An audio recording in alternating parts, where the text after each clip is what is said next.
السلام علیکم، میں ہومیوپیتھک ڈاکٹر یاسمین فاطمہ بات کر رہی ہوں۔ آج جو بیماری لے کے آئی ہوں وہ ہے کھانسی۔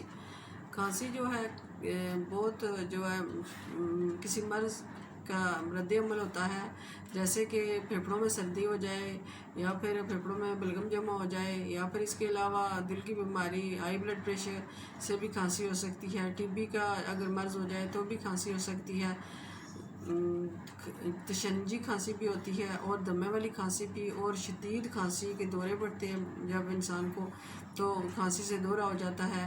کبھی کبھی کھانسی سے منہ جو سرخ ہو جاتا ہے، یا پھر کھانسی سے کھانا جو ہے وہ بھی گلے تک آ جاتا ہے، اور سانس کی نالی میں اور پھیپھڑوں میں بلغم کی سنسنائٹ سی جو سنائی دیتی ہے۔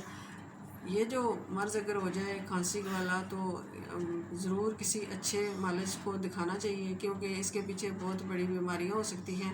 اور میرے پاس جو میڈیسن ہے وہ ہے BM کا نمبر 13۔ یہ جو ہے صبح دوپہر شام 15 قطرے لینے ہیں۔ اگر چھوٹا بچہ ہے تو اسے 7 قطرے دینے ہیں۔ تو اس کے علاوہ میرے پاس ایپیکاک ہے 200 پوٹنسی کی، وہ جو ہے صبح شام 5 قطرے لینے ہیں۔ اور اس کے علاوہ ساتھ جو ہے گرم مشروبات لینے ہیں اور موسمی پھل لینے ہیں، اور اس کے علاوہ ورزش بہت ضروری ہے۔ اور کھانسی کے لیے جو ہے دانت بھی صاف کرنا صبح شام بہت ضروری ہے، اور جو ہے چہل قدمی کریں۔ اگر بڑی عمر کے لوگ ہیں چہل قدمی کریں دیر تک، اور اگر چھوٹے جوان لوگ ہیں تو ورزش کریں، اور ضروری اپنی صحت کا خیال رکھیں۔ پھر ملیں گے، خدا حافظ۔